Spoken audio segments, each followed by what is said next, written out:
নক্ষত্র পতনের সবচেয়ে বড় উদাহরণ হয়ে থাকবে গায়ক নোবেল। যে নোবেল হতে পারত জেমসের যোগ্য উত্তরসূরি, নোবেল নিজে নিজের ক্যারিয়ারের 12টা বাজিয়েছে। যে নোবেল থাকবে সঙ্গীত প্রেমীদের ঘেরা মঞ্চে, সে নোবেল আজ কারাগারে।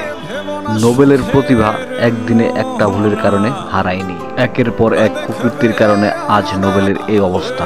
কি সেই কুকীর্তি, জেনে নেন বিস্তারিত। নোবেলের বিরুদ্ধে প্রথম ধর্ষণের মামলা হয় 2019 সালের 16 সেপ্টেম্বর। চট্টগ্রামের এক তরুণী এই মামলা করেছিলেন।